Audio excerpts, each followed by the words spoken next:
Right.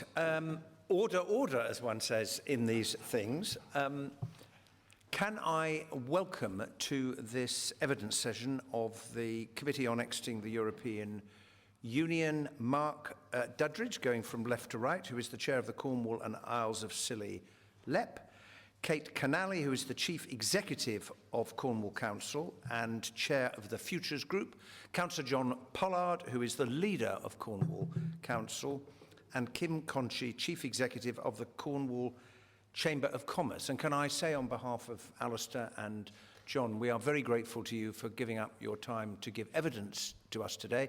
And can I thank you formally in public once again, Councillor Pollard, for hosting our visit to Cornwall today. I'd like to kick off.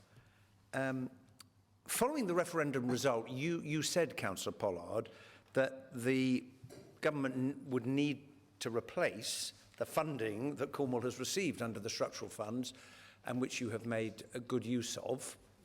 Could you just say how any conversations you have gone on that subject have proceeded?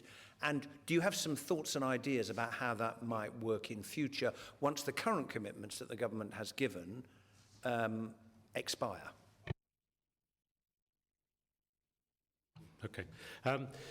My view is that this is sort of a progression. So obviously we made the point very early on that Cornwall's economy has been developed and growing over the last 20 years by the investment we've had through Europe, both in infrastructure and indeed investment into business.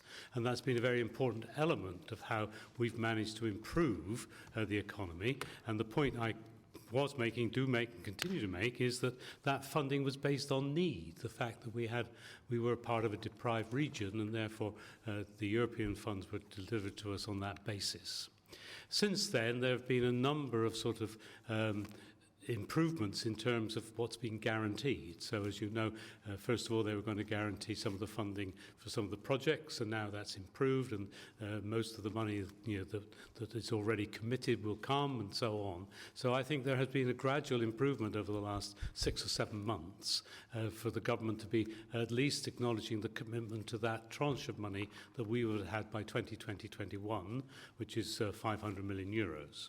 Any transitional funding, of course, after that is still in doubt. So the purpose of making that stance and that statement was, I want people to realise that as a deprived region with a low-wage economy, we need support. And if that's not going to come from Europe, it needs to come from London so that we can help ourselves improve what's going on. Now, presumably timing is very important here because the commitments have been given, which will gradually come to an end. Yes, indeed. And presumably you would say the sooner there is certainty about what arrangements are going to replace that and the money that will be attached, indeed, the sooner you can get on with trying to further develop the economy and put into effect the plan that you have drawn up together with the LEP. Well, we have a very strong team working on our economic basis and trying to make sure that that's improved. The certainty over the commitment of these original funds is increasing, in my view, and we are making proposals to government of ways in which that funding could be replicated in a different form once we get further into the post-Brexit era. So we are trying to take the initiative there, if you like, and persuade government of ways in which it could be done.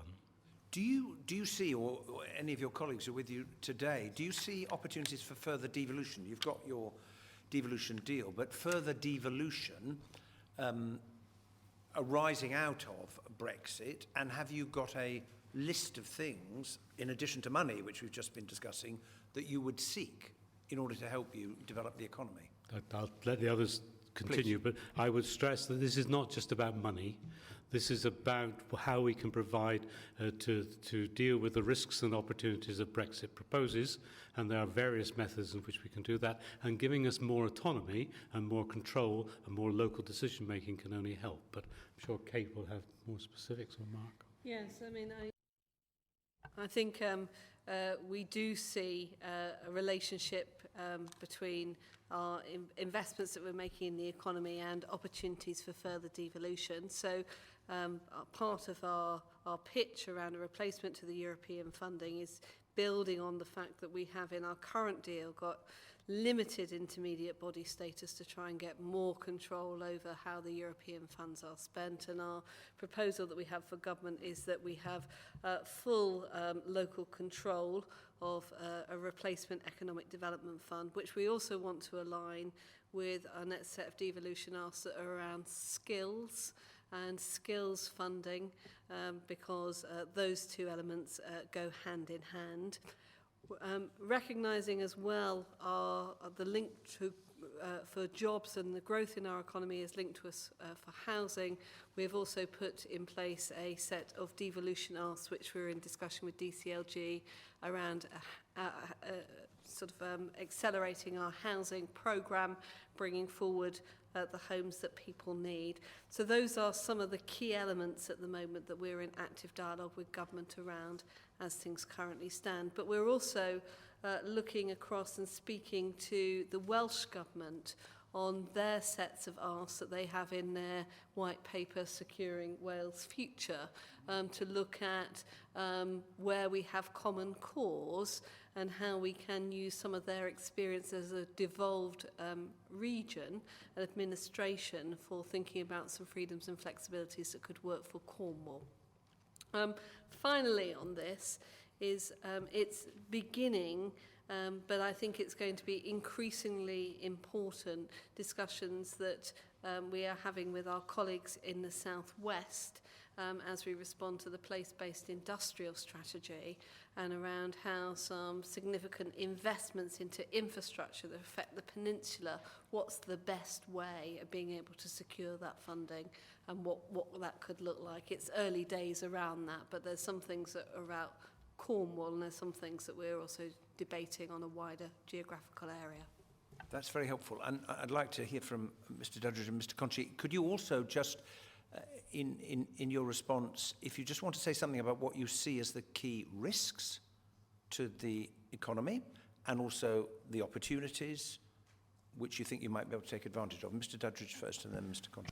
Okay, yes, thank you. And in response to the very first comment you made about surety of be it funding continuity or the infrastructure funds that have recently been announced by government, I think as soon as there is detail around that, it'll be really useful. I think in terms of the economy in Cornwall is changing, but not changing fast enough.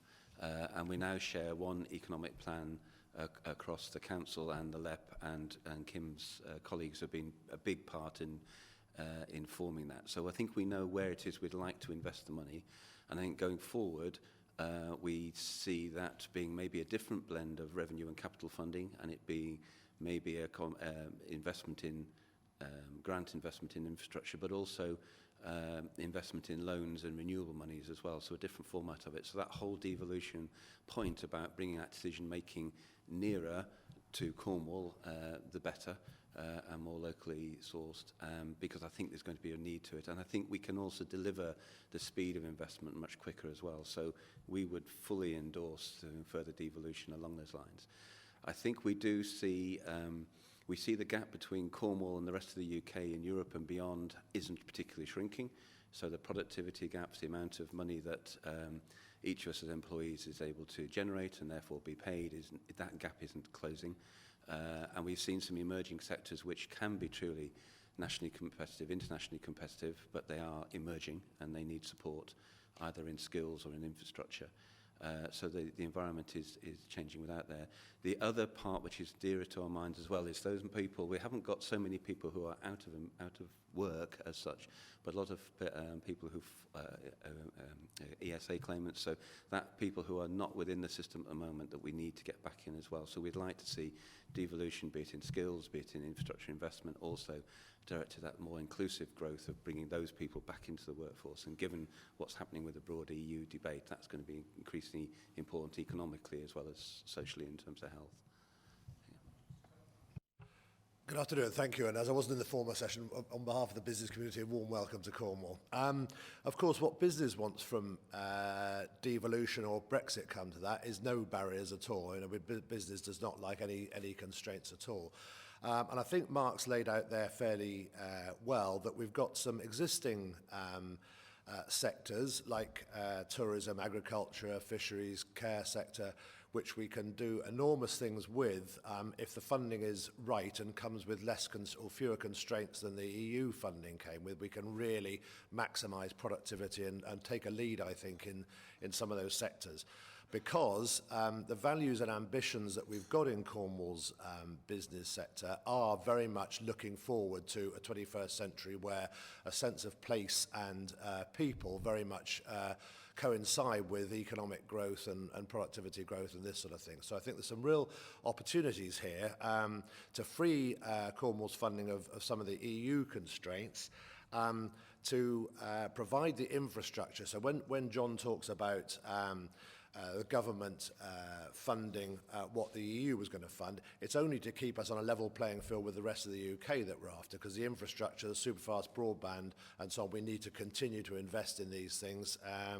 You know, those are barriers to doing business if we can't get the train here or the superfast broadband doesn't work, these sort of things. So we'd like to work very closely with the government on those sort of things. And a devolution deal which helps us be more confident in business terms locally and look outwards without barriers to new markets is absolutely great. And I'm confident that the values and ambitions that we've got here can help frame a larger southwest equivalent to the powerhouse, if you like, with some really embedded 21st century skills looking forwards. And I think that the stuff we're working on, both with the existing industries and in our Brexit summit last week, it was very much recognised that we need to play up the very powerful role and the strengths in our economy that tourism and agriculture particularly have. And I think, as I say, we can really lead the way on improving productivity in those two sectors.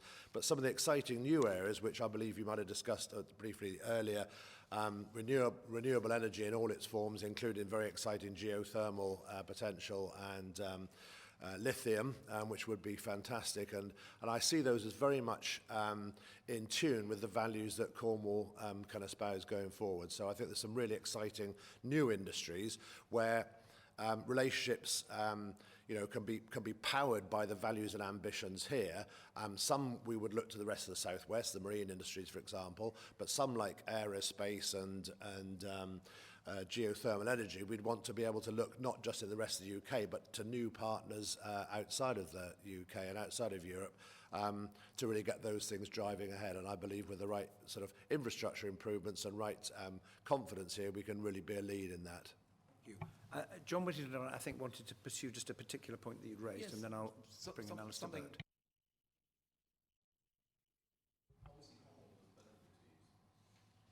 Cornwall has benefited considerably from European funding, but as you indicated, in order to obtain European funding, you have to construct your bid to match the criteria which is set in Europe. And it may well be that actually, if you had the freedom to decide what was in the best, what would give best value for money, it might not be exactly in line with what the European requirements are. And so I just wondered if you felt that, in a sense, if you had greater control and say over how that investment is spent, rather than having to follow the European rules, you might actually be able to extract more value, perhaps for less. I think both on ERDF and ESF funds, we would do it slightly differently if we had a say over how it was done. The whole skills agenda in an environment as Cornwall, obviously, but the rest of the UK as well, of largely small and micro businesses, you've got to construct a skills agenda around letting small businesses really develop the skills of their people who then go on to be world beaters in innovation technology or indeed joining sort of blue chip organisations. So on that side, I think that it can be done better and we can use the money more efficiently. And I think probably the biggest damning of the EU funding is the fact that Cornwall did vote for Brexit despite all this money, and so it hadn't spread out in the ways that it was perhaps designed to, or badly designed, and it didn't quite achieve that. With ERDF, the number of individual businesses assisted has been reasonably good, and I think if you spoke to those businesses who had direct funding from the EU, they would be delighted with what they had and with the the acceleration that gave their growth plans. But I think without some of those constraints, we could get it out to more small businesses in somewhere like, you might have heard already about Software Cornwall, which is a cluster of software businesses in a small but very fast developing cluster of software we've got here.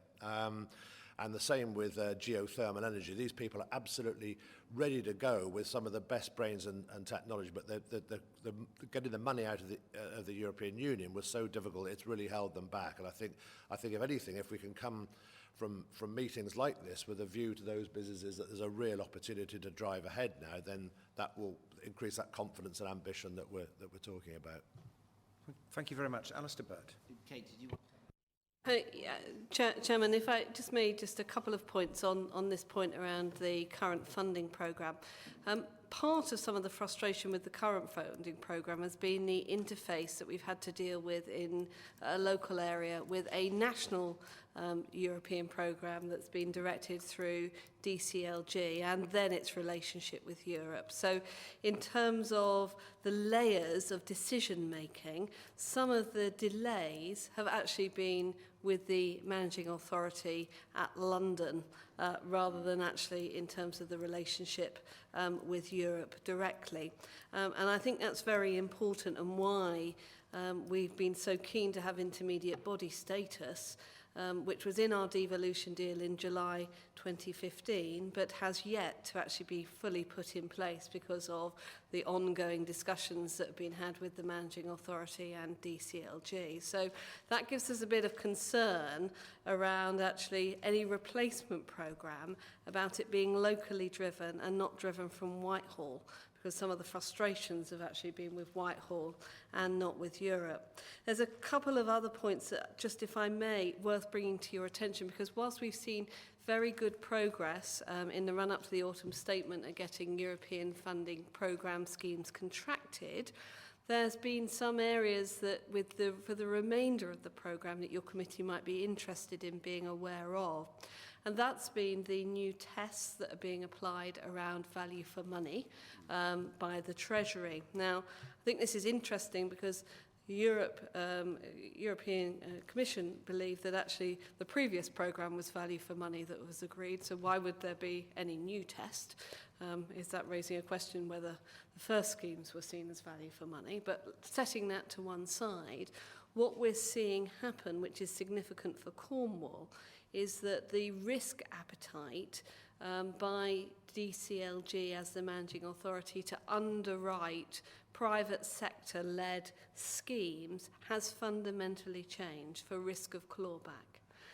So what is then happening in order to get some of those schemes contracted under this new regime is that the Treasury and DCLG are looking to Cornwall Council to underwrite and guarantee schemes that have private sector investment. And this is a fundamental change post the autumn statement, and one that gives us some cause for concern, because one of those areas where they're seeking that underwriting and that guarantee is in those areas where we expect there to be a higher risk profile, such as the deep geothermal, such as some of the investments into the new wave devices at Wave Hub, but are looking to a local council to underwrite that rather than Her Majesty's government. The other area is that we have our current programme, which does run through to 2020, but if we were and remained a member of the European Union, we would have qualified for transition funding from 2021 to 2027, which would be in the region of £350 million. Now, our assumptions in our strategic economic plan around trying to get GVA per job to be at least 80% of the England average have been based on an assumption that some of that funding will continue to be in place, because our current baseline would see by 2030, if we did nothing and carried on as we were, that our GVA would be 69% of the England average. Also, we see those transitional funds to help us drive that target around median wage levels to be at least 90% of the England average. And it's sort of been challenged, well, why would you want to still be less than the England average? Well, we accept the fact that some of our cost of living is different, but we do expect it to be more than the current 77%. So when we're looking at risks, The risks are that if there isn't the right sort of economic development package for this part of the country, which is a less developed region, the ability for us to achieve getting to at least 80% or at least 90% of the England average is under pressure. Now, we're not those seeking to create a grant-dependent Cornwall. None of us are interested in that, whether it's in economic development or in agriculture. So the proposal that we put forward is around trying to create a bespoke way of working that has a mixture of loans, kind of investment bonds, to develop the right conditions to achieve that. So we're not arguing for a continuation as what's been, because actually that hasn't necessarily worked in a relationship between us and Whitehall and Europe, hasn't necessarily been the right form of investments, but without that, we are going to struggle to be able to move from where we are at the moment if we do nothing. Alistair Burt. Thank you very much. I wouldn't worry about the £350 million. I mean, that's just a week's worth of what was on the bus. So, so long as you can divert it to the right purpose, it'll be fine. One of the reasons we wanted to come here is the work that you're doing on the Futures Group, Councillor Pollard. And I'd be grateful if you'd talk us through a little bit of that. It will inevitably have comprised those on the group who would have both voted for Remain and voted for Leave. Initial reactions would have been a mixture of both euphoria and shock, but now some time has gone through, people have gone into it in more detail. As people have gone into the impact of leaving in more detail, what's your sense of the mood of the group? Has it become more concerned because the complexities are great, or have the opportunities and advantages of leaving become clearer? What's your sense of the overall mood? Could you just give us a feel about how that's developing now? Certainly, well, I think the fact that everybody now has a much deeper understanding of what's going on has helped to create greater confidence in terms of that. And I think there is a determination from the group, as I read it, to actually get on and do something, to take some actions, to make sure we can lobby and get those things that we need, the devolved powers and so on, to make sure that we can take greatest advantage of the opportunities. So we've moved on greatly, I think, in the last 9 months. We came together initially to try to focus on community cohesion and make sure that we could try to identify what the issues would be by coming out of Europe. That meeting came very clearly with the message that there were opportunities here as well as risks. And I think the work that the Futures Group has done has been enormously important in the sense that it has brought the whole of Cornwall together, representatives of all sectors together, so that they can come up with the risks that we need to deal with and the opportunities we need to take in the future. So I'm quite optimistic and positive about it. I think this was a tremendous piece of work. We now need to build that into clear actions that bring dividends. I wanted to probe those actions just now to say the Chief Executive has described this as a catalyst for change. And that's interesting. What is it you think now is going to be achieved that wasn't going to be achieved before? In what way is it a catalyst making something different happen compared to what was on the stocks before Brexit occurred? What do you think collectively? I think, to answer that question, the one before, I think there's a high degree of pragmatism within the county. We are where we are. It is almost impossible to say on a business-by-business basis what the opportunities and threats are. Their exposures to markets, cost, labour are all very different, even within the same sectors. But people are where we are now, and I think that sense of one working together, the opportunities of having more flexibility, more local involvement in terms of investment down here against an aligned common plan, the strategic economic plan I mentioned before, I think people do see as opportunities, but there are still really clear concerns about things like availability of labour, availability of skills, and availability of labour isn't just around people to maybe work in the agricultural centre on the fields, it's all the way through to IT specialists in our software businesses. So I think that pragmatism, but I think the flexibility to move quicker and be more tailored in our interventions and more aligned in our interventions and have more local decision making is where people are hopefully more confident than they have been before. Okay. I think we wanted to choose that title to reflect actually how we want to work and to build that confidence. But in the report, you'll see at the end of each of the chapter headings that there are opportunities that are listed, and we believe that those are some of the things that Cornwall and the Isles of Scilly should be pursuing. We saw immediately after the referendum an increase in the number of visitors that came to Cornwall last summer, and the opportunities around staycations, but also around further marketing ourselves for international visitors feel very important. We are the #1 tourist destination in the UK, and we want to build on that.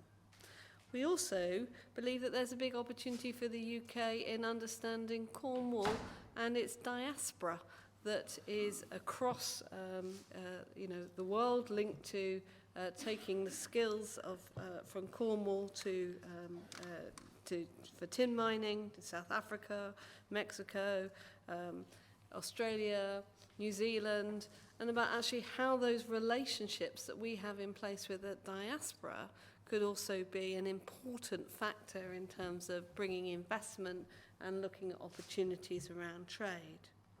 We believe too, and I'm sure as a committee you'll explore this, that there's some opportunities around agriculture and the agri-food sector within Cornwall, an important part of our economy and of our environment, around how we can think around green growth, and the opportunities around Cornwall being a pioneering area for that.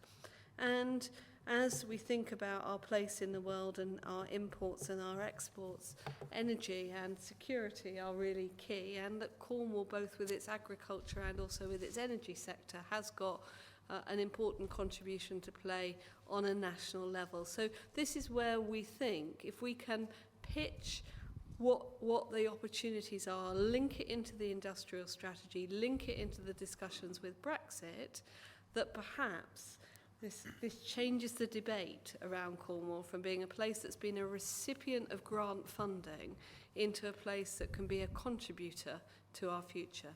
Okay. I think we're going to talk about some of the migration issues in a moment, and also agriculture.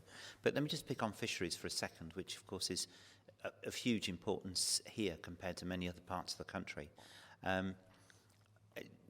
Again, many claims made before the referendum, both about the impact of the common fisheries policy on the UK and what the UK could do afterwards.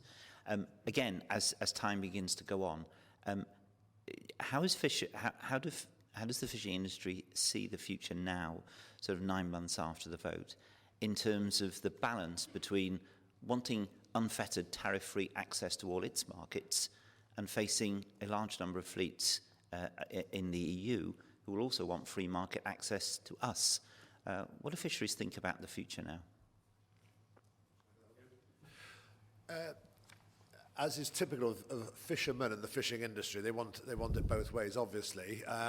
They're quite an anarchic lot, and I think the referendum was an opportunity to give anybody a kicking, no matter who it was who was getting at them. So I think at the moment there's still a sort of joy to be experienced amongst the community that they're freed of what they see as these constraints. I think their leaders in Cornwall and in the rest of the UK have got a really calming job that they need to do in order to make sure that the 92%, I think it is, of the Cornwall's catch, which is exported to primarily France, Spain and Italy, continues to be there without tariffs and everything else. And that would be a real, they'd have shot themselves in the foot if that was cut off in some way due to their very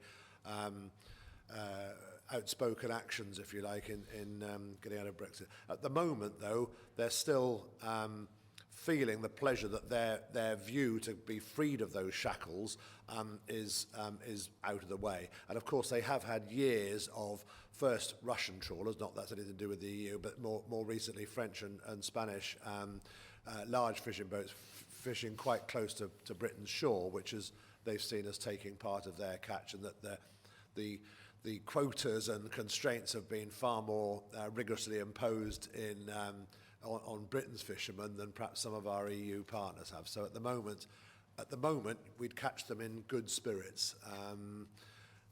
Whether that will change if as the Brexit process progresses, who knows? Okay, thanks. John Whittington. Can I just explore a little further on two of the sectors you've already touched upon? The first was, you mentioned tourism, which I had a particular interest in.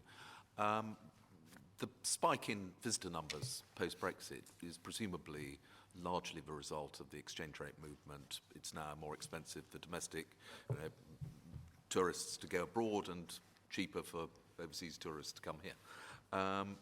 Do you have any idea about the number of visitors that do come from Europe and beyond to visit Cornwall? And also, how important to the tourist industry is it to have access to EU nationals working in the industry? Yes, in our report, we've touched on this issue. We do have over 4 million visitors to Cornwall and the Isles of Scilly each year, and 335,000 of those are international visitors, with the vast majority of those from the EU. Looking at, we do have data on actually from Visit Cornwall as to where are some of the emerging areas that people want to come and visit, and Spain and is up there as a great interest in Spanish visitors coming to Cornwall, but also from North America. So we believe it's very important to us around increasing the number of international visitors to Cornwall, and we also want to consider whether we've got the right tourist offer to be able to attract some of the higher end international visitors, particularly thinking around visitors from the Southeast Asian economies, and what we need in terms of an offer to attract them. Very interesting that despite our popularity as a tourist destination, there are some challenges for international visitors wanting to come to Cornwall due to some of the condition of our hotel accommodation and the consistency of it. And I was surprised to learn that of the considerable number of German visitors that we come, quite often they actually base themselves in Torbay because of the availability of standardised hotel offer, and then travel down into Cornwall rather than actually basing themselves within Cornwall. So whilst our tourist offer is really strong, we do need to be looking at the right mix of facilities in order to be able to have a compelling offer to international visitors. Now, the other area that you asked was around the use of migrant workers. It's estimated that 2/3 of migrant workers in hospitality in the southwest come from the European Union. What we find within Cornwall is that in some of the smaller tourism businesses, they might be less directly affected, that they are tending to use staff who live and based within the UK. But we are concerned that actually any knock-on effect, that if we do see a reduced labour market to work in a hospitality industry, could have on us growing the opportunities that could come from Brexit in respect of staycations or being able to meet the needs of more international visitors. So when we're looking at the government's view on migration policies and whilst this comment around high-skilled labour, we're concerned that actually some sectors might not be seen as high-skilled, but we need high-skilled workers to be working in sectors such as agriculture and hospitality and in care, and we would be concerned if it was just seen as those roles that are around the medical profession or engineering, for example. So this is very much on the minds of colleagues in our round table that we had, and you'll see some of that set out in the report. I just sorry, is it possible just to add? I think we do sort of recognise going forward that Cornwall needs to be seen as a good place to live and work, not just visit.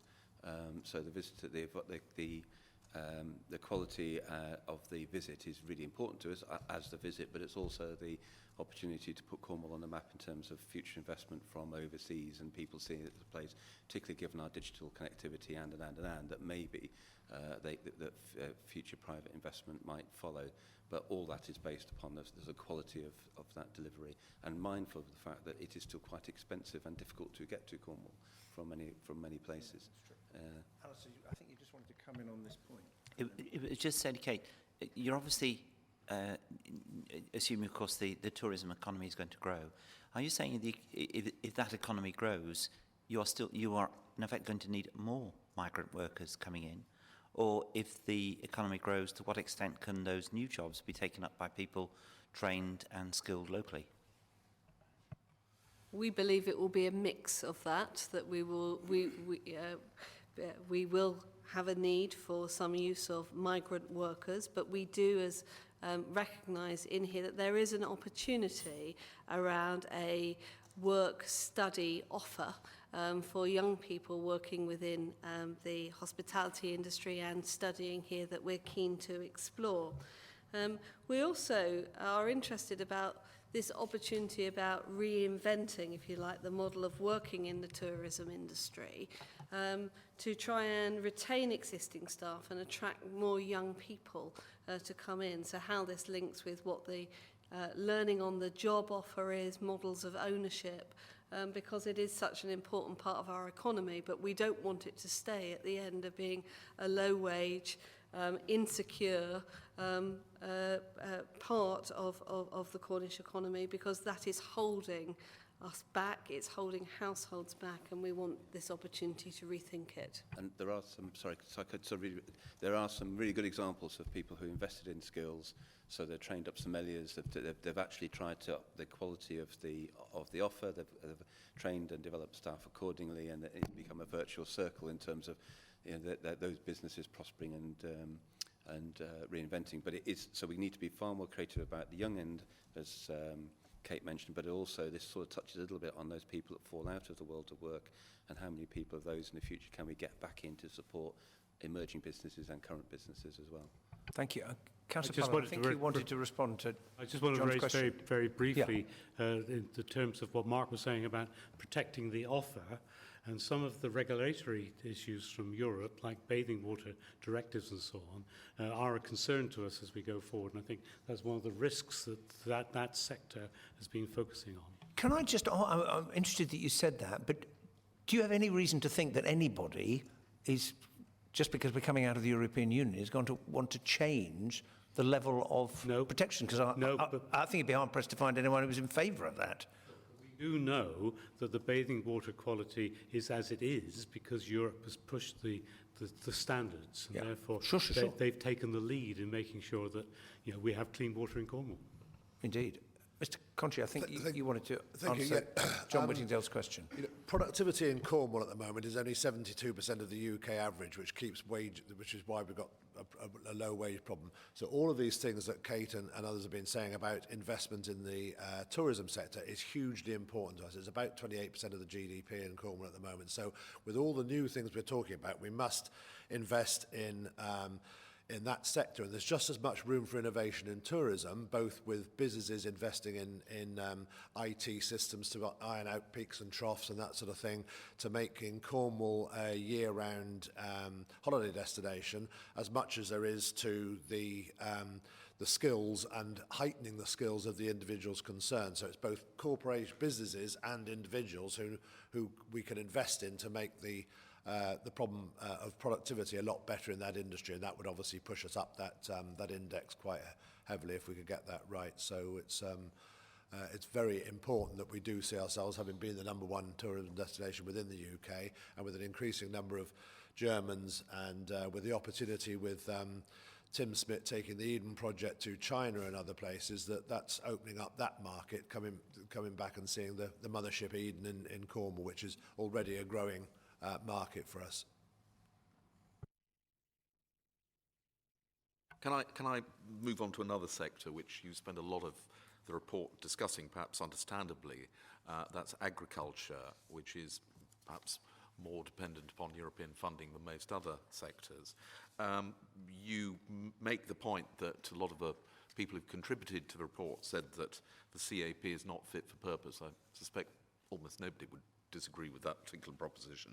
And it does give us an opportunity, again, to perhaps frame a system of support which is more appropriate for our own needs in this country than the sort of one-size-fits-all which Europe has developed. Can you tell us a bit about where you think the CAP is not meeting the purposes at the moment, and how you think a British agricultural policy could be improved?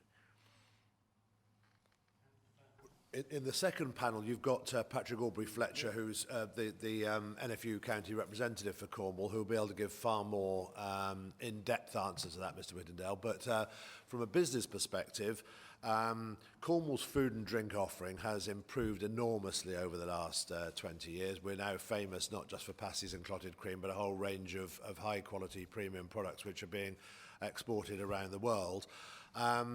And what we want to be able to do is, there's a real appetite in Cornwall. Everybody who lives and works here is very proud of their environment that they've got here. So we want an agricultural policy which enables Cornwall, and of course I'm sure elsewhere, everywhere else feels the same in Britain, to prosper at the same time as looking after our environment in a 21st century transparent and open way. And I think the way to do that are to make sure that the farmers and food producers actually sing the song of what they're doing to produce the food much more clearly than they have done in the past, and that as consumers we grow to realise that we've got to pay a fair amount, the right amount for our food if we are going to want that environment to be looked after at the same time as the food being produced. So there's some real challenges which Patrick will be able to answer in far more depth in the second panel. But from my point of view as a business sector, food and drink is something that Cornwall's becoming increasingly famous for, and I'd like to see any policy which enhanced its premium value and the way the land is looked after in its production as being suitable for Britain and Ireland, a much smaller land area than we've had from the sort of European policy in the past. Can I add something? I think we talked before about what happens maybe post the European structural funds generally. I think it's exactly the same applies here. The sort of flexibility of the interventions. Agriculture is it produces food, it looks after the environment, it's a whole society element to it as well. And I think the one-size-fits-all is very clumsy and very slow. So I think that flexibility of based around sort of real need and the diversity of need, be it revenue, skills, grants, loans, is key. So I think that will be a key part going forward. Okay.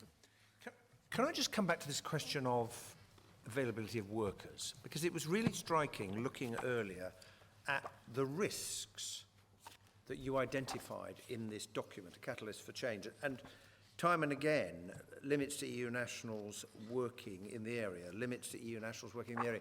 And I wanted to ask you a question about what kind of future system you think might work. Because when we leave the European Union, free movement ceases to apply, and we're going to have to develop our own new immigration control for those who've previously been able to come from the EU under free movement. Now, Kate, you mentioned earlier your concern that if there's a focus on high skill, that some of the need that you have here in Cornwall might get missed by that. There are those who say, well, there might be a system of permits by industrial sector. Now, that might lead to competition between different parts of the country. I mean, hospitality and catering being a perfect example, because there's a need from John O'Groats to Land's End. There are some parts, we took evidence actually yesterday from the Scottish minister. Scotland's made a proposal to be able to run its own system. There are a couple of proposals that are coming out of London because of the diverse nature of the economy. And I just wondered whether you had any thoughts, preliminary or otherwise, about what kind of future migration control, given that's the policy that the government intends to implement, and we'd have to have it anyway as we left, would work to enable you to ensure that you don't fall off a cliff edge in terms of access to skills while you're trying to train up your own or bring some people who are not currently in the labour market back to it to meet some of those needs?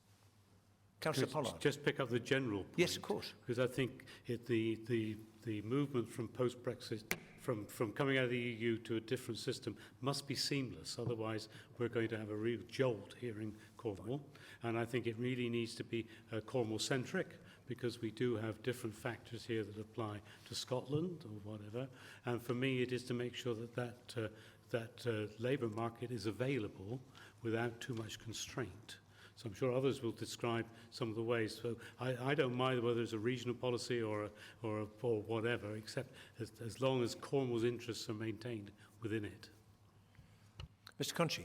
Thank you. And for me, that fundamentally means that they are made to feel incredibly welcome by whatever mechanism that might be. Now, I can see a long-term policy where I wouldn't mind if you were welcome here if you had a job to come to, and I can see that combined that sector in Cornwall could put a sort of recruitment consultancy out to say that there's these jobs available, and that goes out to a wider audience.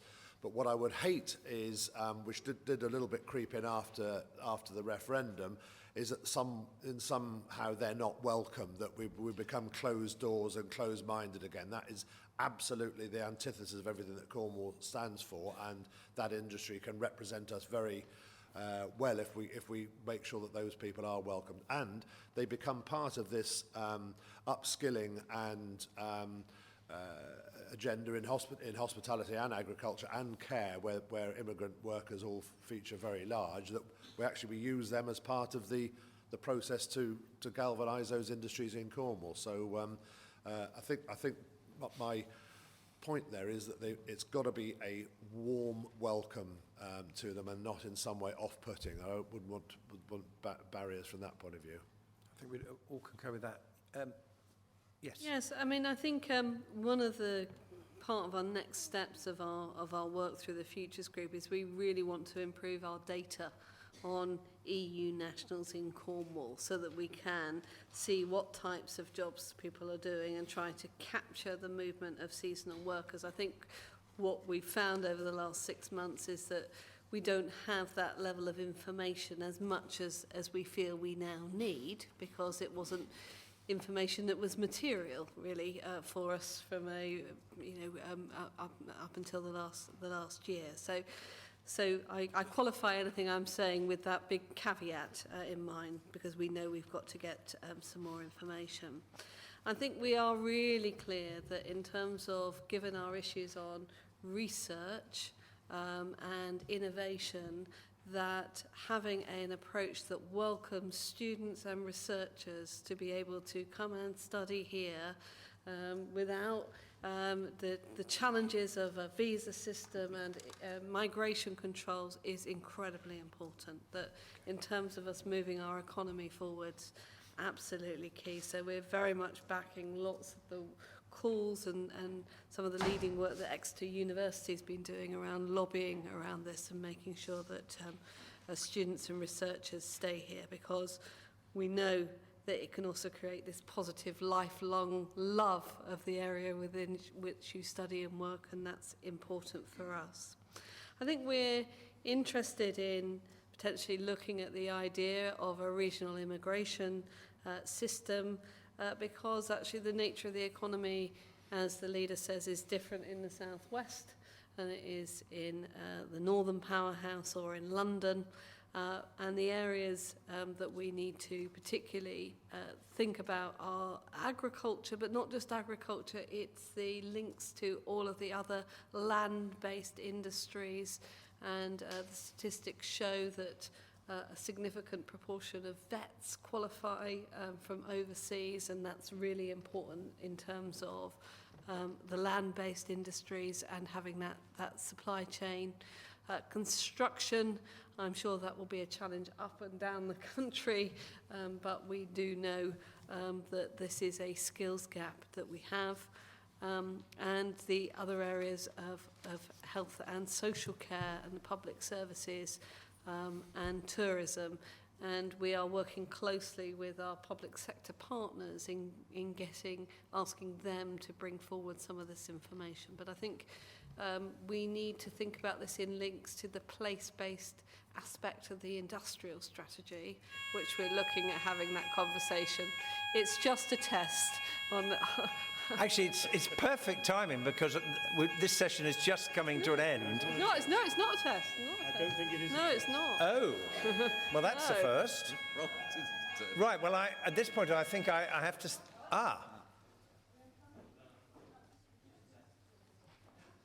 Right. We normally have our test at 3:30 on a Thursday.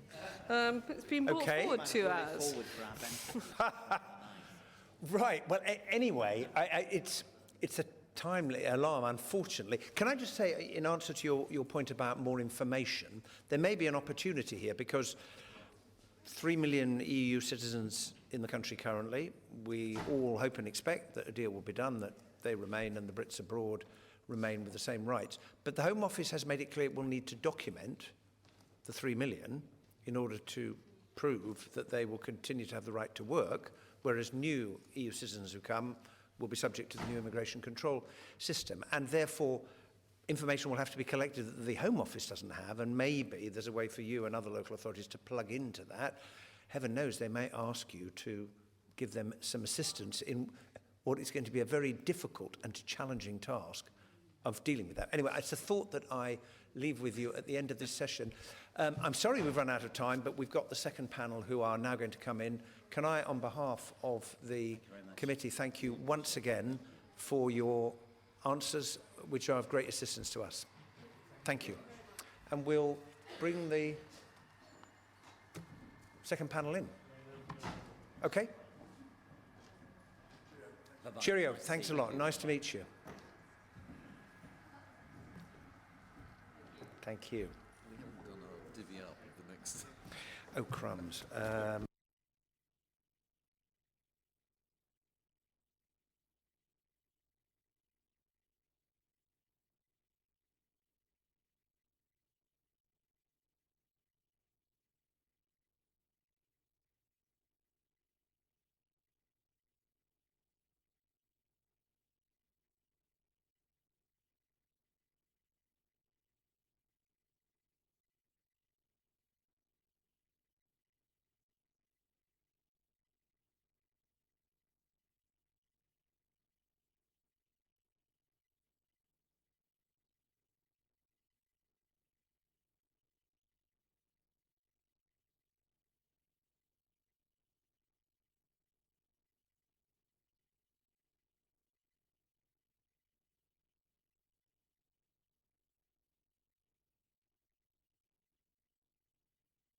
And I would like to welcome, first of all, Patrick Aubrey Fletcher, who is the County Advisor for the Cornwall National Farmers Union, David Rodder, who is the Rural Delivery Manager for the Cornwall Development Company, Nicola Lloyd, Head of Inward Investment, Invest in Cornwall, and finally Dr. Lawrence Couldrick, Board Member of the Cornwall and Isles of Scilly Local Nature Partnership.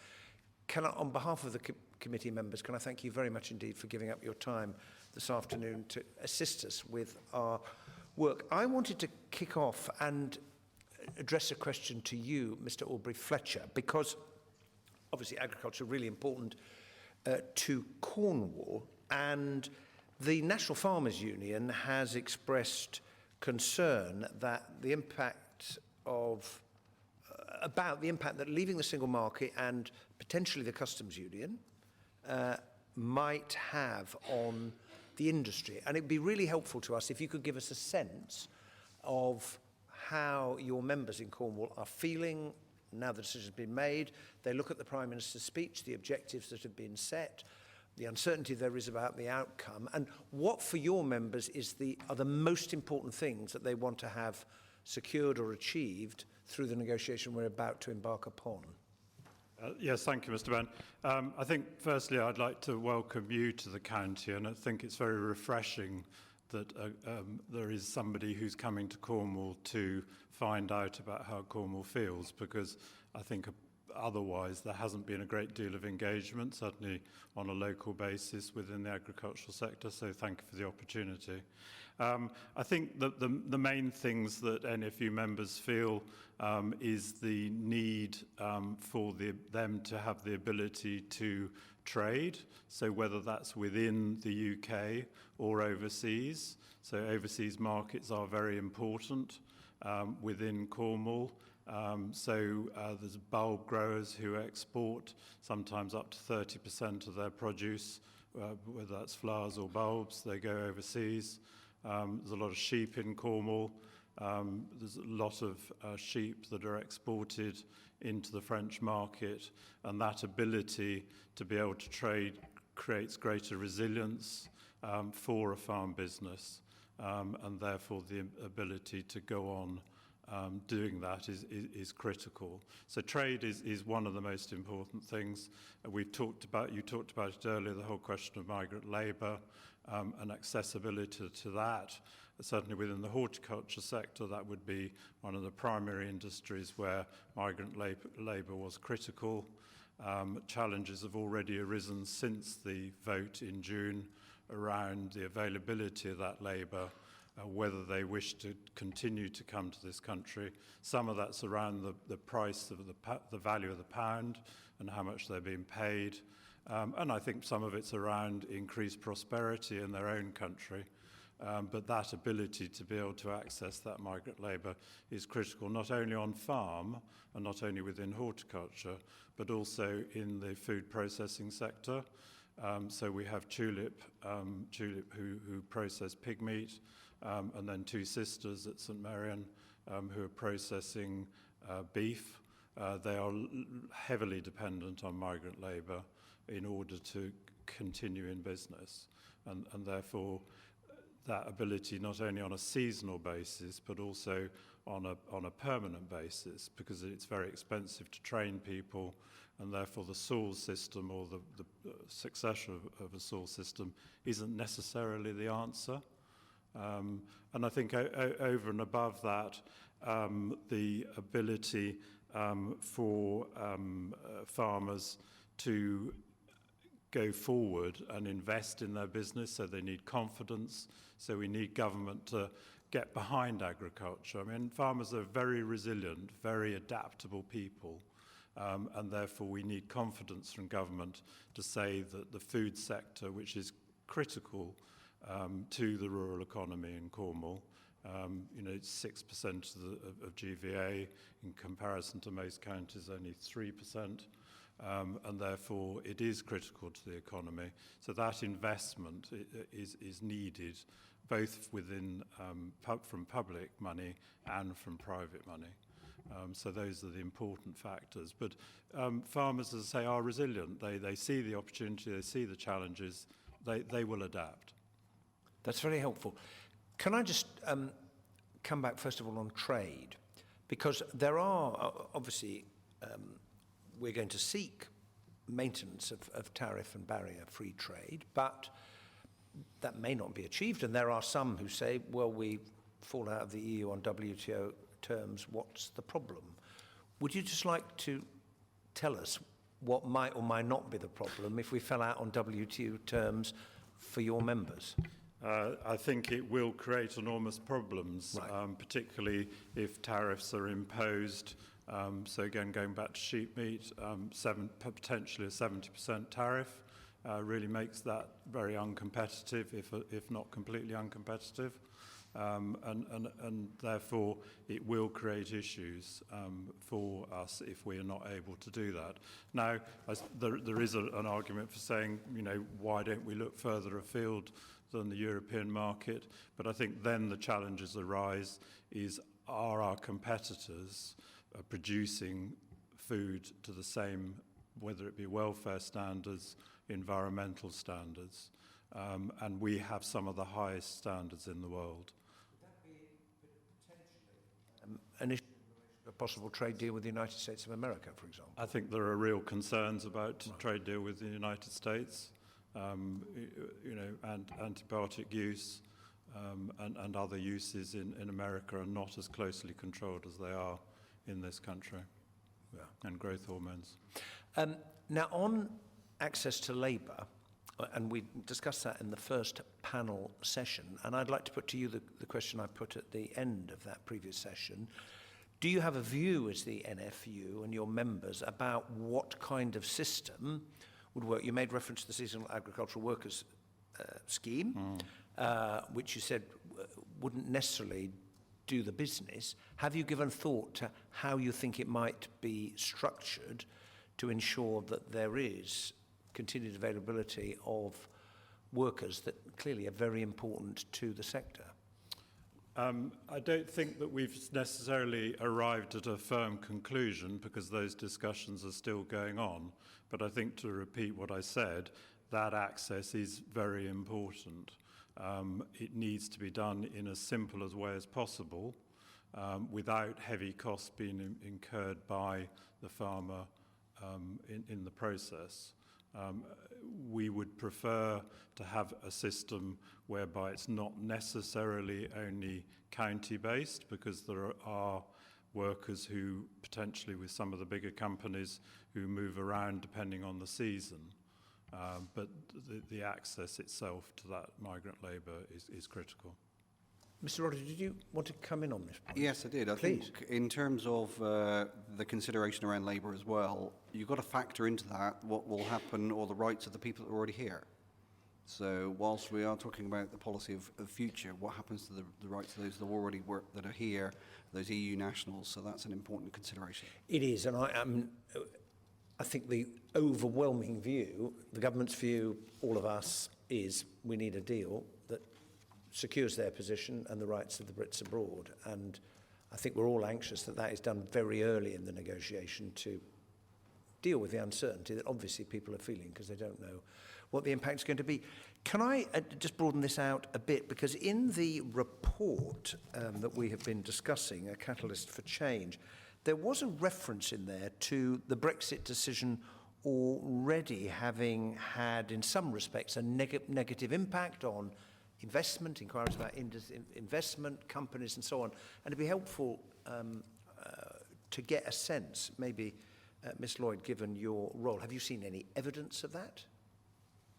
Yeah, I mean, certainly it's every single investor is different. So Sure. They're all in their own personal situation. And generally, for Cornwall particularly, we're looking at SMEs. So it's always a very big decision when they're looking to locate anywhere outside where they are already. But definitely there has been a lot of questions, a lot of uncertainty, and a lot of consideration to delaying decisions to locate here, especially where they're FDIs, so foreign investments. Yeah. One thing that is interesting, though, is that we are seeing more inquiries at the moment from national investors looking from perhaps urban areas like London or Birmingham and considering locating in Cornwall and perhaps other areas as well. And so we're seeing that sort of possible reassessment of where their businesses are and reconsideration as to where they should be as a result of that. So that's been an interesting positive as a result of the Brexit decision, because obviously we would welcome them here in Cornwall. Do you know why should the possibility of Britain leaving the European Union in due course cause a business in Birmingham to think to move to Cornwall? Well, I think it's a number of things. I think the technology and connectivity in Cornwall allows them to still access a global market. So they're not necessarily finding that to be an issue when they locate here. And they perhaps relook at what they're trying to do. And as I said before, often it's a personal decision.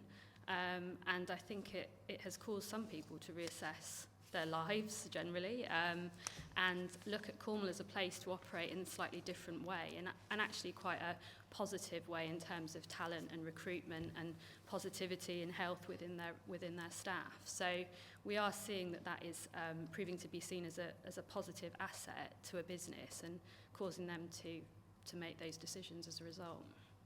Yeah. But all those considerations would have applied even if we were still in the European Union.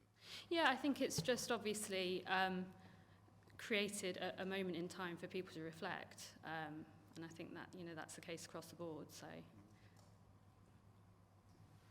can I ask you, Dr. Coldrick, what does Brexit mean for the work of the local nature partnership? What do you think are the risks? What do you think are the opportunities? In terms of Cornwall and the risks that we face, really, it's wrapped around the whole of our environment. We trade off of the environment we have, and as the local nature partnership, we pull together an environmental growth strategy which mirrors the strategy both the LEP put together and the Health and Wellbeing Board put together. But it really picks out the fact that everything we have in Cornwall trades off the environment in some way, shape or form. And 80% of the landscape is farmed, and it has, so the role of agriculture has a huge impact. And unlike other businesses, agriculture has a huge role in the condition of these, the benefits we derive, whether it be habitat, whether it be water quality, whether it be flood risk. And so it's quite hard to disassociate Brexit and the environment without the impact on things like agriculture and agricultural policy. So the comments we had earlier on about issues of the funding that's in there, what we use it for, the comments earlier on about the inefficiencies and the ineffectiveness of how we've used it in the past, it hasn't really led to the outcomes we've wanted to see.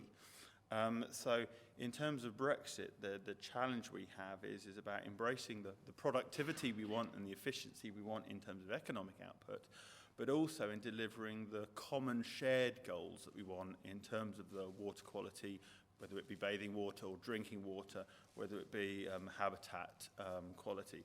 And a lot of the drive to come down here, I believe, is around the fact that it is a nice environment, place to come to. So you've got a big issue of how that 80% of the landscape is managed due to the shift in agriculture and the shift from Brexit. On top of that, though, you obviously there are other funding streams that we utilise to look at environmental benefits, whether that be life funding, specifically for biodiversity reasons, or whether that be looking at interregional funding, where it ties us with other member states. So examples of this where it's very hard to look at management without it is things like migratory fish, eel, salmon movement, which affect the whole of the Atlantic seaboard. So it's very hard to have a conversation around what you do locally without couching it in that international picture. On top of that, I think one of the key ones, which is still an uncertainty in the environmental movement, and a lot of, not only in Cornwall are we looking at it, but nationally, is how regulation is affected. Now, obviously, the Great Repeal Act will sort of take across some of that, but it's still uncertain what's going to be left. Now, the regulation we have serves lots of benefits, lots of purposes, from what we require of things like farmed land, but also what we require of things like the water company. And as the earlier session was talking about, things like the Bathing Water Directive led to quite a shift in how the water company saw their investment cycle. It's already seeing changes in investment now that they can work on land they don't own. So things like the water company investing in upstream thinking and programs that we run. So all of those are driven around those European directives. And then alongside that, you also have the ability to, because it's EU-based, hold Her Majesty's government to account because of it.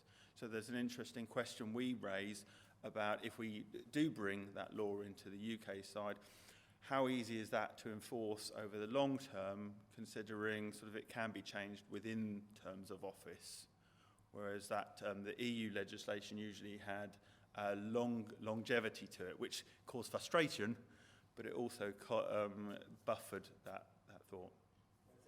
Fair point. Once it was in, because getting 28 member countries to agree to change it's quite a complicated business.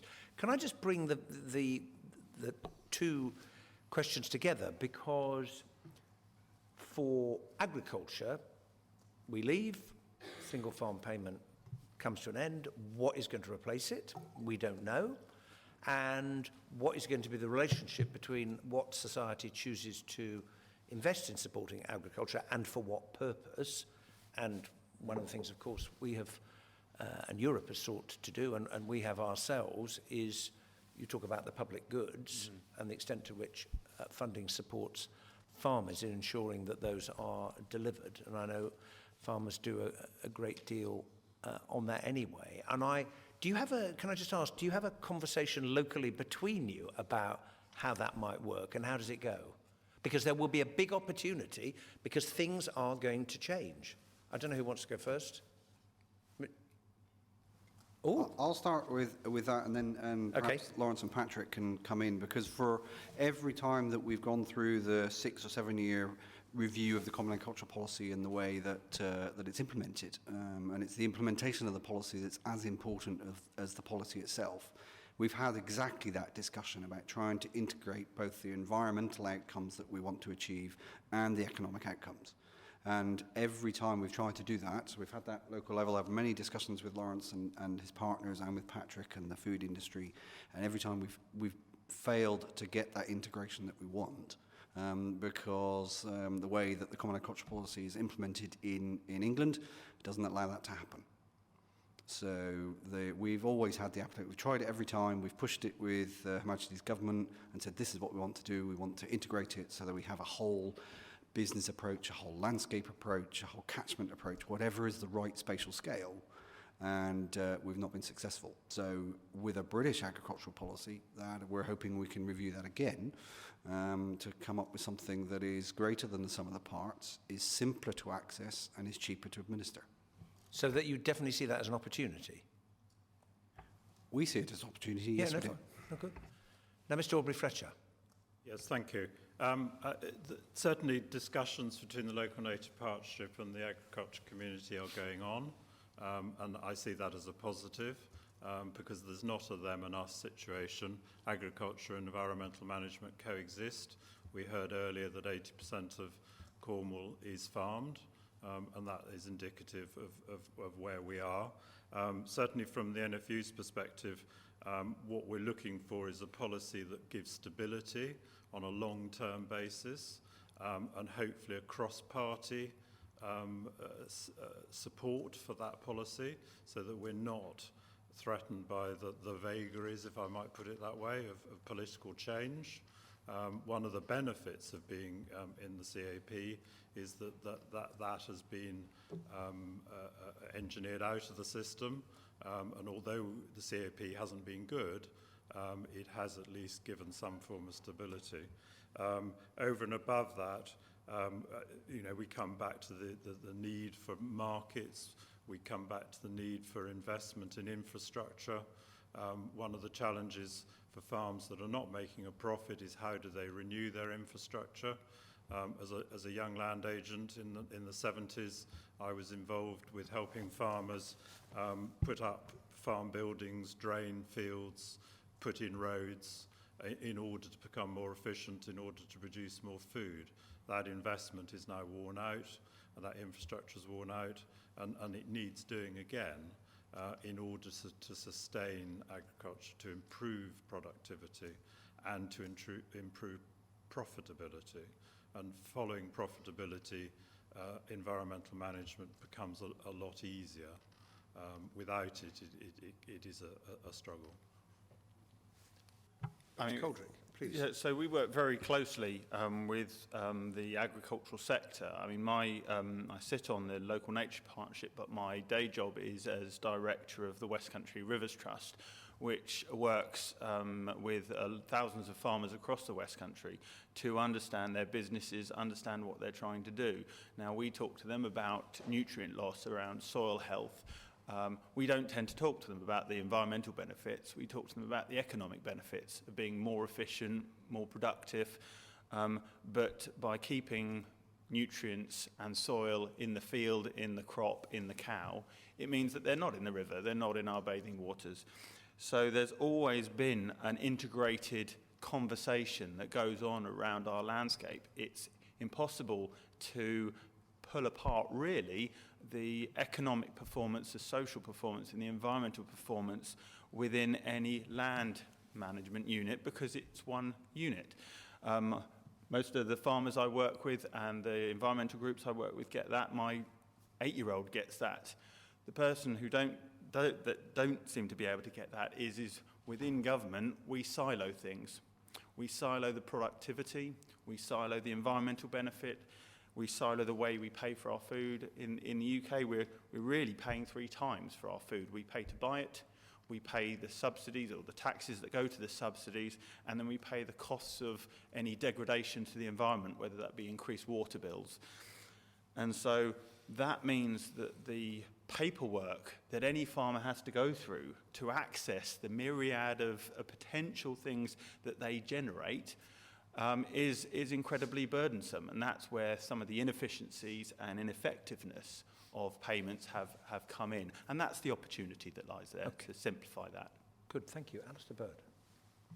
Thank you very much. I have a few farmers in my constituency, and certainly those who voted to leave are looking forward to having the blank sheet of paper for agricultural policy that they've always wanted.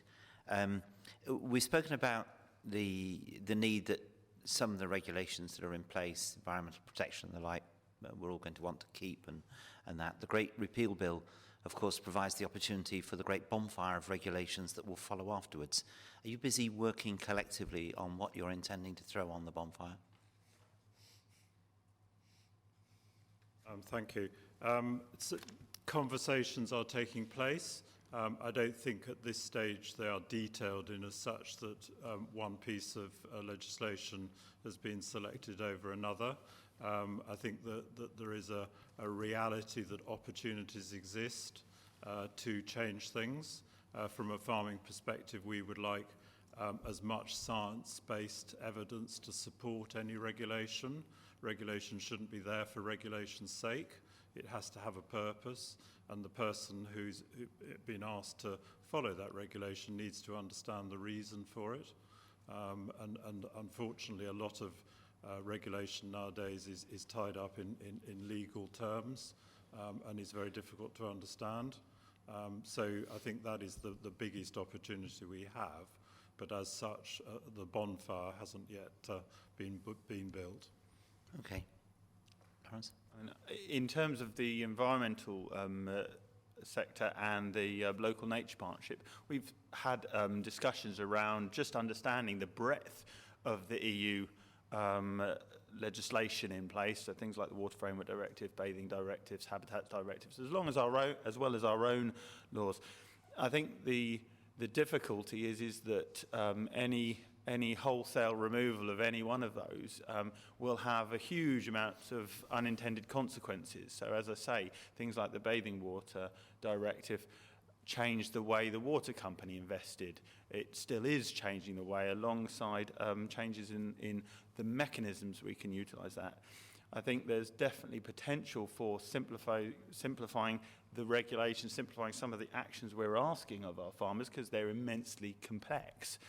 The question is how do we do that so it does simplify, and more importantly from our side, how do we enforce that? We see those regulations out there at the moment, and I can go to lots of farms where I can show you breaches in that, yet there's nothing done around it because it's usually so complex that something slipped through the net. You've also suggested that some of the complexity, of course, has come from the UK government over the years by gold plating or whatever. Whatever changes are going to come about, you're going to want to make very sure that that process comes to an end and that it will be our own regulations, but we have to make sure that they're not gold-plated in the way in which they have been, and you would want us to have that message back to government as we look at this for the future. Absolutely, I think that is vital. It's the interpretation of the regulation is as important as the regulation itself. So within the Cornwall Development Company, we have projects that are funded by all 4 European funds. Same regulation, underpinning that at European level, but each government department interprets it differently. So, for example, when we have staff time involved in a project, each 4 funds, we have to calculate that in a different way for each government department. Some of them are easier than others. So that is getting it to a level where it makes it choose the simplest, please, and then it makes it easier for everyone. And it's hugely cost efficient to do so. Staying with the CAP for a second, if we're going to be trading into the CAP, well, whatever we do with our regulations, we've got to be very conscious that the regulations that govern agriculture and farming throughout the EU will stay in place and they will change. And presumably ours will have to change with them. Otherwise, we won't be able to trade quite as freely as we think we're going to. So aren't we going to be bound by regulations in this sphere that we don't actually have the chance to influence, but will still be governing what we do? To what extent is that a worry? It is a concern. I think we would hope that Europe would continue to talk to us. They are heavily reliant on our scientific skills at the moment. I mean, very much seen as being leaders in the scientific world, certainly within agriculture, and therefore we would hope that relationship would remain and we would continue to be able to influence it. And certainly from the NFU perspective, we have an office in Brussels at the moment. That office in many ways is even more important now than it has been in the past, and that office will stay in place in order that members' interests are represented and protected to ensure that Europe doesn't go off in a different direction to the way the UK might. I'm aware of that.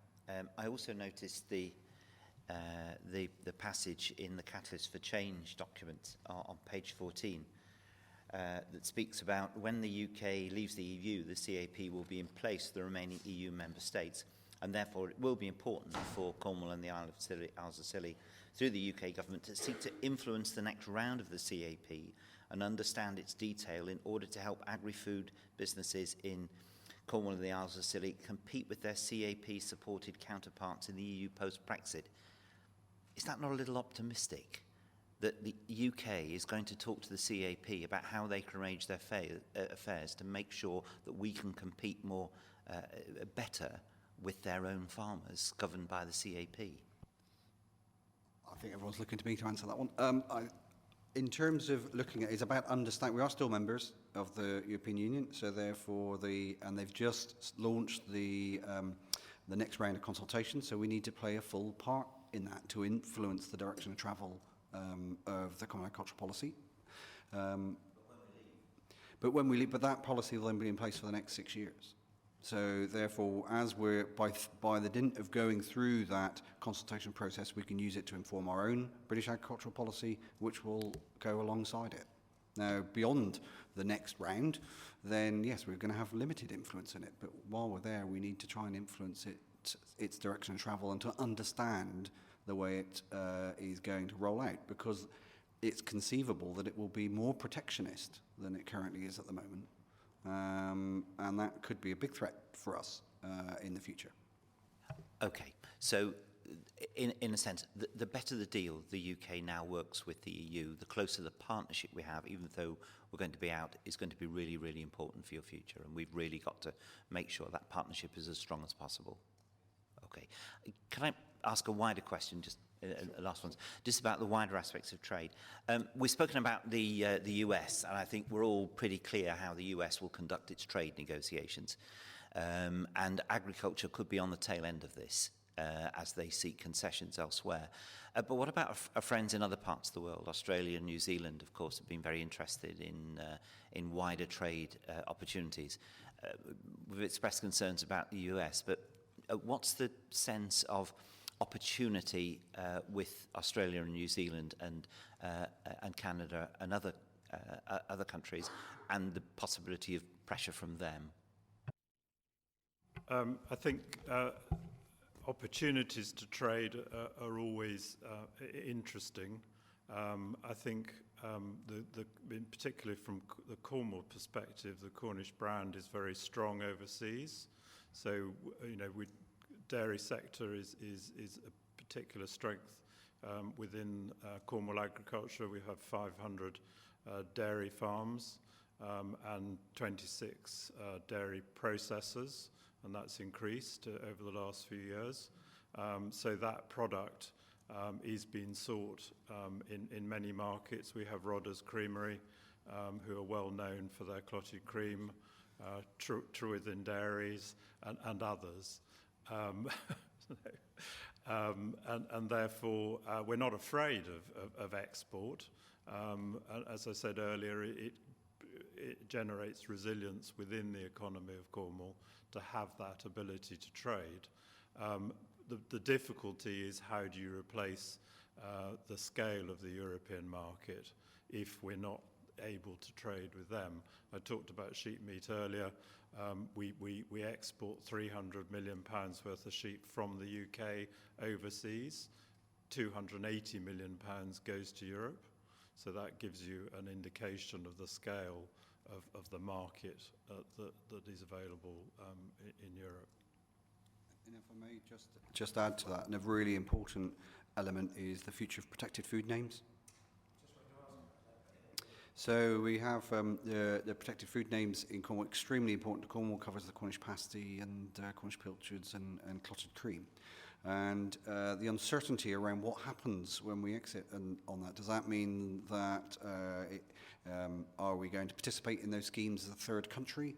Are we coming out of those schemes? Does the protections that it gives us, will that be in the Great Repeal Bill? All those kind of things are giving the industry uncertainty at the moment. I will have two personal concerns there, the Bedfordshire clanger and berry black pudding, but we'll cover those elsewhere. Last question, if I may. Agriculture in the UK has moved away from an environment in which its sector was very important to the EU to a situation where the sector is much smaller in comparison with the rest of the UK economy.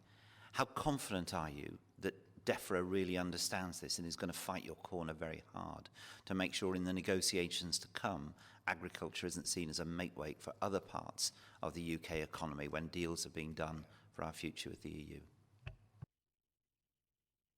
We do have concerns around that. In the recent deal that was going to be signed with Canada, the food protection question wasn't raised.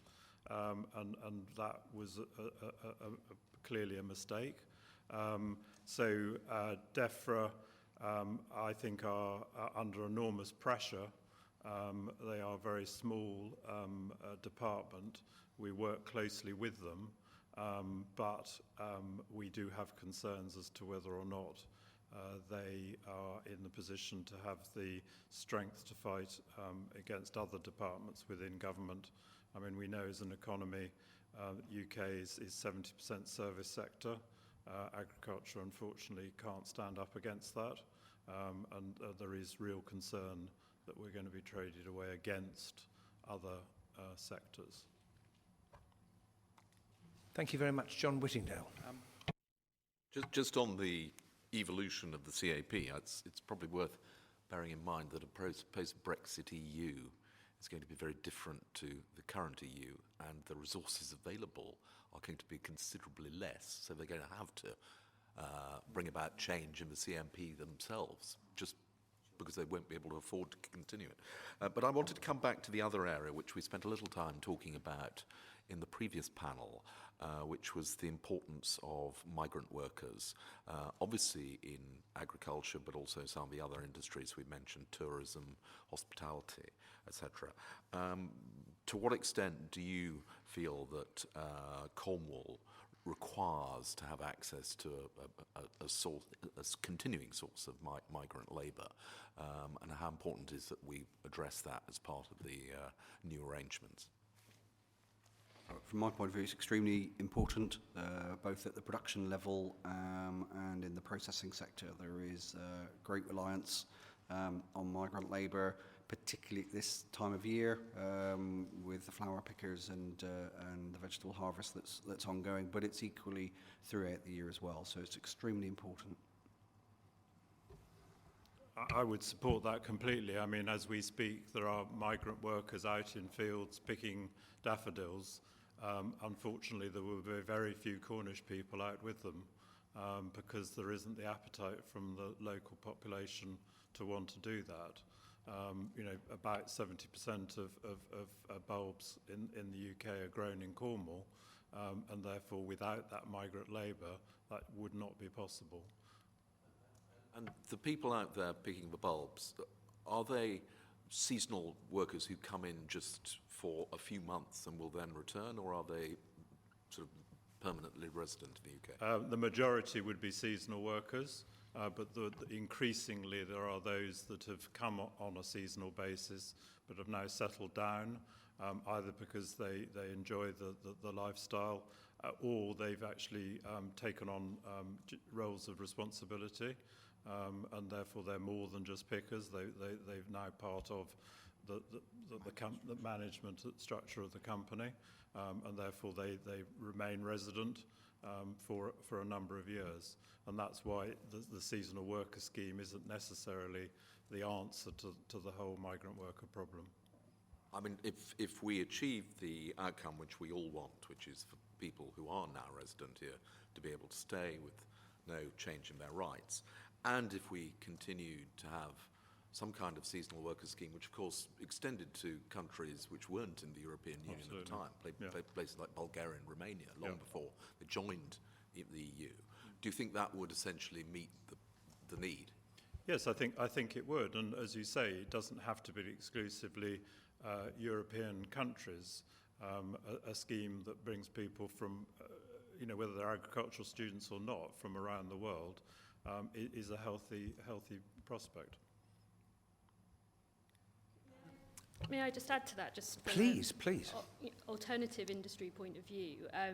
I know there's a huge demand on labour in tourism and agriculture, and that is, the main topic here. But there is also concern within existing businesses, software developers, and so on, where they're very concerned as to whether talented specialists are going to be able to be attracted from Europe as they currently are.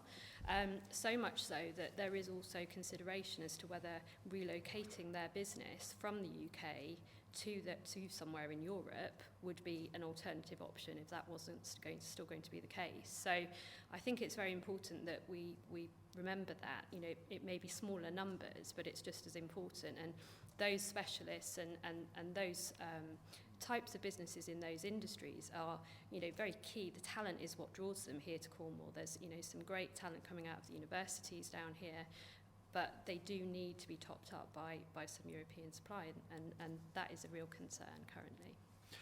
Well, you very neatly bring me on to the question I was going to ask you anyway about what does draw companies and businesses to Cornwall, and you've touched on some of that, but would you like to say a bit more about that?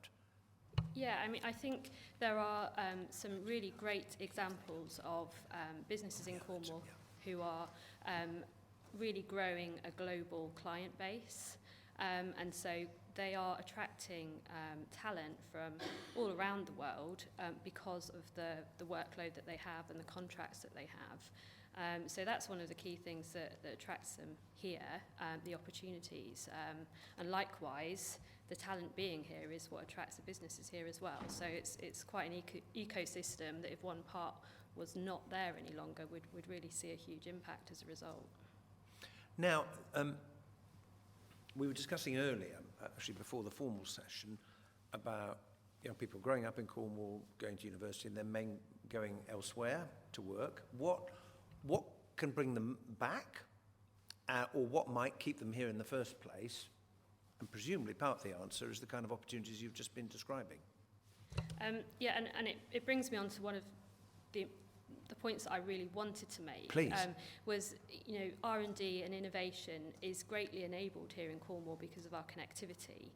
Generally, there's extremely good connectivity, and as I said, it means that we've got businesses here in tech fields, in the marine sector, in creative software development, and all sorts of spheres which are underpinned by innovation and forward thinking. And that is not unusual. There is a drive across the world for innovation to form part of business and incentives in order to enable that.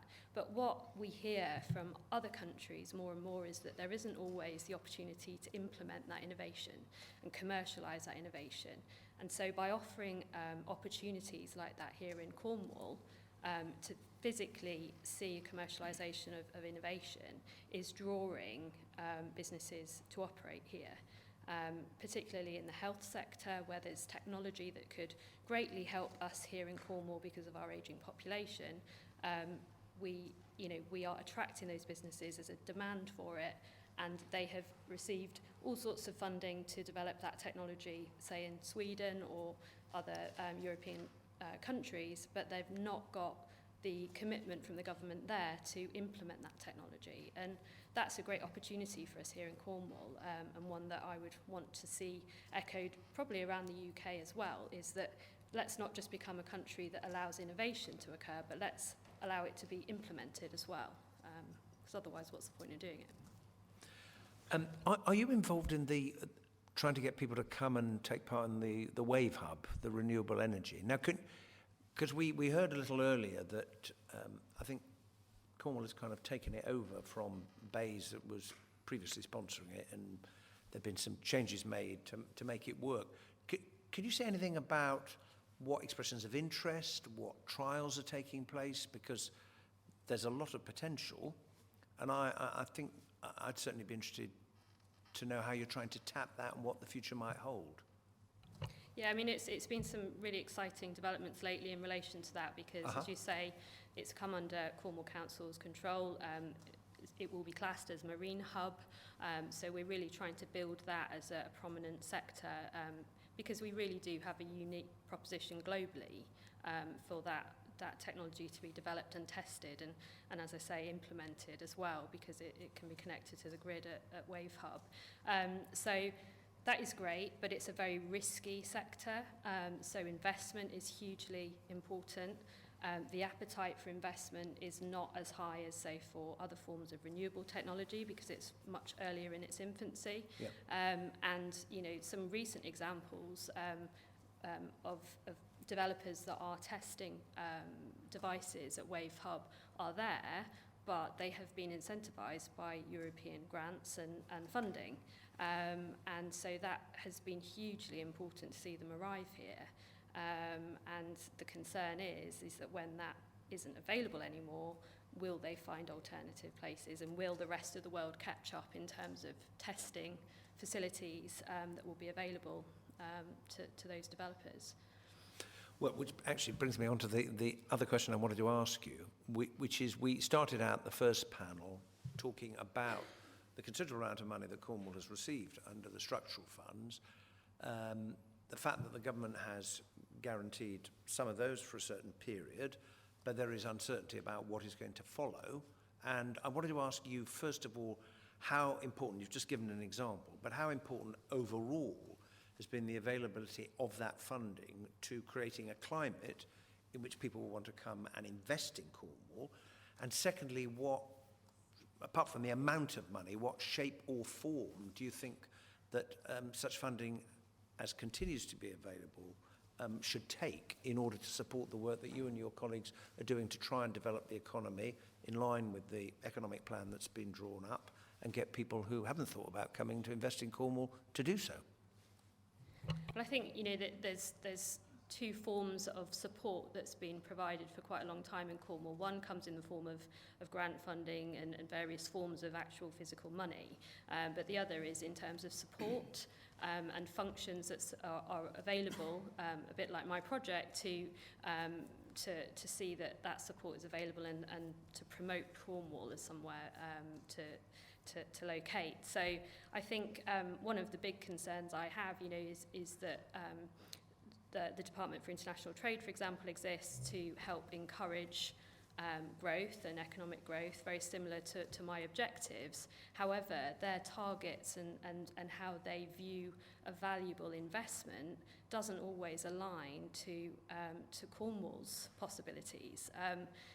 The DIT are looking for large-scale investors at the best possible locations in the UK. We're trying to grow towards becoming the best possible location in the UK in a number of sectors, and as such we sometimes don't receive the same level of attention for the SMEs and the new businesses in the various sectors that we're trying to grow that we may have if we were Birmingham or Manchester or what have you. You make a very good point, because in the presentation we had before the meetings, it was emphasised to us that your economy particularly depends on an awful lot of very small businesses. That the typical pattern of a business here is much smaller in number than in many other places, and you actually make a good point. Are you saying from what you see, our overseas investment and trade policy has just not picked this up yet? No. And we really need to help you and make that point to government that in looking for that investment from overseas, don't neglect the opportunities that may arise from volume and quantity of the numbers of small businesses as opposed to the big beasts coming in. And that is considered relative to the location, because as it stands, really, you know, there's countless tech businesses, for example, that will be approaching DIT on a daily basis. They would be absolutely superb businesses to flourish here in Cornwall, but because they are low value in the DIT's view, it means that they are possibly just pointed to their website and asked to carry on, and you know, they don't get that red carpet treatment that Google may. And you know, albeit we would love to see some of those large investors come to Cornwall, we also realise, as you say, that generally it's got to be that organic growth and some smaller businesses that can grow and develop here to transform the area. And the other issue is that the DIT is not able to focus on an area's potential. So it will only look at what that area has here and now and base their decisions as to who they will point an investor to at that given time. Now we're trying to grow in certain areas and we have a huge potential.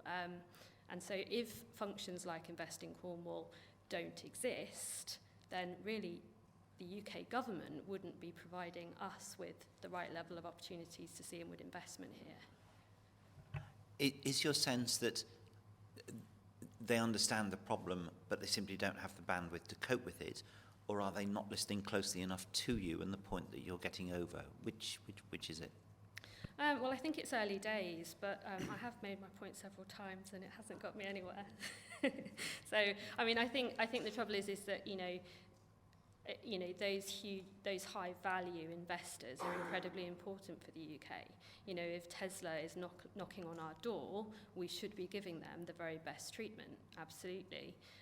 But you know, if that is always the way in which those decisions are made, then the developing areas and the areas that require more support are never going to break, through that barrier.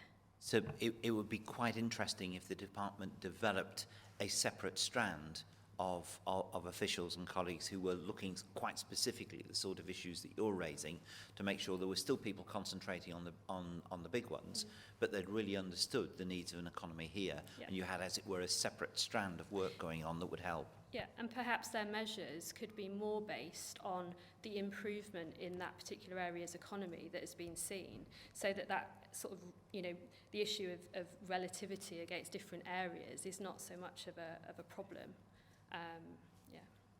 Now, Mr. Rodder, I think you wanted to come in on this point. Yes, I did. In terms of answering your question, within the last 15, 20 years within Cornwall, so the agri-food sector has grown from a turnover of £900 million a year to over 2 billion now.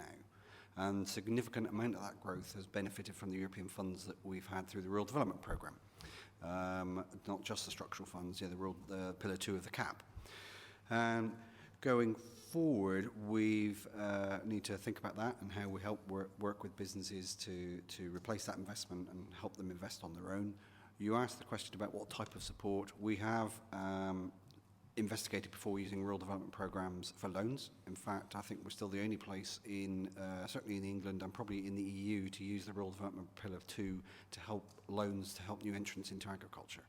And that scheme is still open, and we are still doing it. So we've again looked a number of times at trying to use a loan model rather than a grant model to try and deliver some of the policy objectives that the money is there to do. And that's something we want to do. We're engaging with DEFRA on that, and that's something we want to look at in the future, which we would hope would form part of a suite of activity. I'm not suggesting for 1 minute it should just be loans. We need a suite of payments for some activity, loans for other activity, and grants for other more risky activity, perhaps.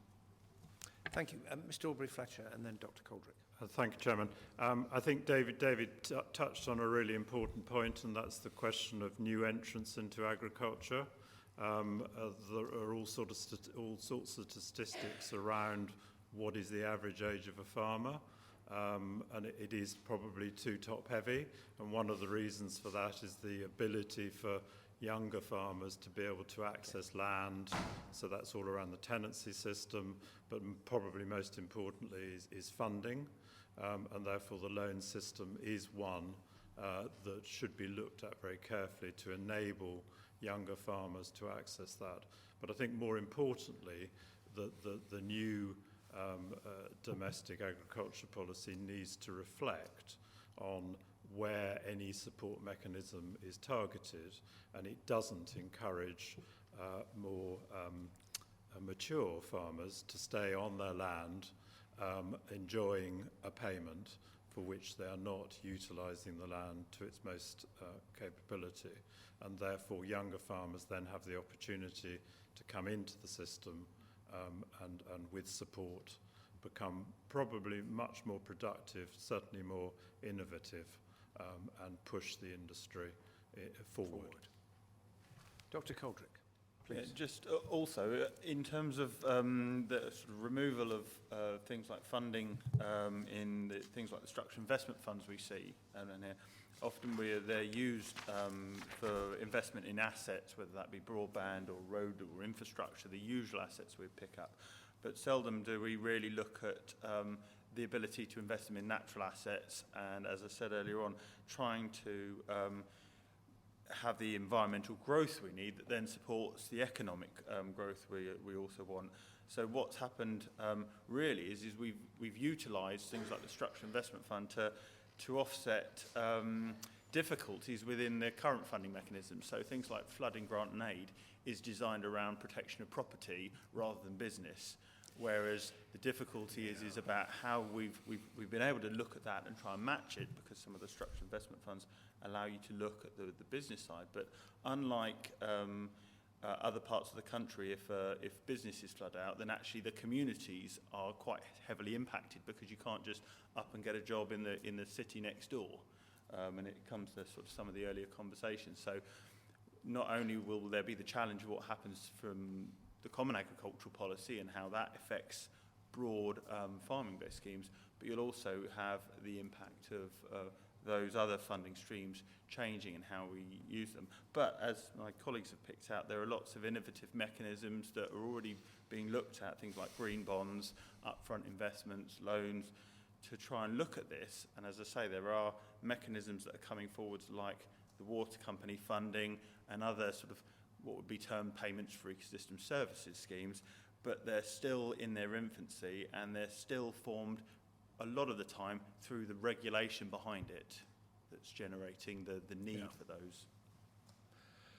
Well, unfortunately, we've come to the end of our time, but on behalf of Alistair and John and myself, can I thank you once again for coming. Your evidence has been really interesting and very helpful, and we're very grateful to you for giving up your time. Order, order.